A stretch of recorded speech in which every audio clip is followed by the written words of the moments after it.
Hey, Mervyn Bird here with Transforming Minds, and I want to continue our series on the 4 personality traits. And the last one I want to talk about is the melancholy, also known as the compliant or the analytical. And these are your thinkers. They're introverts and pessimistic by nature. These people are very analytical. They're serious and purposeful people. They're genius prone. They're Albert Einsteins of the world. Very talented and creative, appreciates beauty. A lot of artists and musicians are melancholies, and they can really appreciate beauty. Mathematicians as well. They set high standards for themselves, for you, and anyone else who will come within their vicinity. They will set very high standards for everyone. Everything must be accurate, must be done exactly so. They're very much perfectionists. One of my children is a perfectionist, and she's a melancholy. She will do a project over and over and over again until it's right in her own heart and her own mind. I don't care how many times the rest of us will say, "Oh, that looks great." It doesn't matter to her. If it doesn't look great to her, she is going to continue to redo it over and over again. They're very orderly, very neat and organized and tidy people.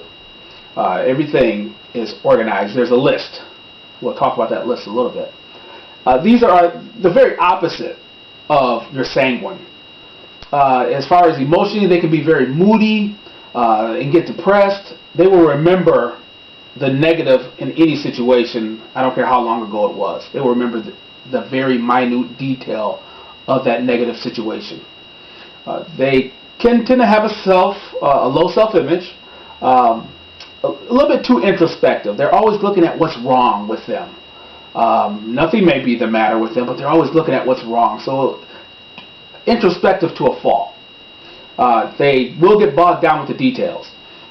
They are bound by standard operating procedure. So if there's procedure and you're asking them not to necessarily worry about the procedure, you're going to have a problem. Because the book says that it goes like this: 1, 2, 3, 4. You're asking them to do 1, 4, 3, 2, and that's not going to work for them. So definitely know that about them. They can be hard to please, and they will withdraw emotionally, and particularly in social situations. Under pressure, they'll get pretty critical, particularly of others. They can be skeptical and antagonistic as well. Some of the things that your melancholies or your analyticals do not like: incompetence. Now, I know most of us don't like incompetence, right? I can't stand incompetence, but a melancholy, incompetence will drive them absolutely up a wall. They can't stand it. Disorganization. If you're not organized, if you don't have a list, they don't know how you even exist without that list, right? And again, those of you who are out there nodding your head, yep, you're a melancholy, or you know one real well. Foolishness. Now imagine, if you will, you have your business presentation meeting and you tell everybody to be there at 6:30 because that's when the meeting starts. And everybody's shaking hands and talking and laughing and having a good time there. And the melancholy is wondering, what in the world is going on? Why are you... I thought the meeting started at 6:30. What is all this happening? To them, that's foolishness. They've just wasted time. They thought that they were going to hear the nuts and bolts of the presentation, and yet we're shaking hands and kissing babies. And that's not what they're all about. They don't necessarily like that. To them, that's foolishness.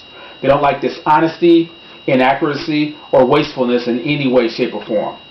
Inconsistency. Melancholies tend to be very consistent people. Not too high with the highs and not too low with the lows. They tend to be very consistent. So they don't like anything that's inconsistent. They don't like blind faith or false impressions either. Now, a couple of more good things about melancholies. They can create and maintain a system like there's nobody's business. Remember the list we're talking about? They can do that. They can create a system and keep to it and make sure that it runs well and runs properly. They strive for logic. They love to control details. They can evaluate the team's progress. The sanguine to get up there and say, "Hey, we're doing great. Oh, this is awesome." The melancholy, the analytical, they're going to want to look at the numbers. They're going to want to look at exactly where we are. Well, this is where we started, and this is where we are, but by now we should be over here. And so they can evaluate that. They're very handy to be on your have someone like that on your team that can help you to do that. They will ask the important questions. They emphasize quality. And finally, they analyze obstacles. Now, they have great vision. I don't mean with these eyes, I mean great vision here. Imagine an eagle, if you will. The very human with the very best eyesight can't see half as far as an eagle can see. An eagle can see twice as far on his worst day than any human can possibly see. And so that's kind of what I want to liken that analytical or melancholy to. It's like an eagle, because they can see those obstacles, they can analyze them, they can help your team to overcome them. Well, I trust that you've enjoyed this series on the 4 personality traits, and we've talked about the melancholy today.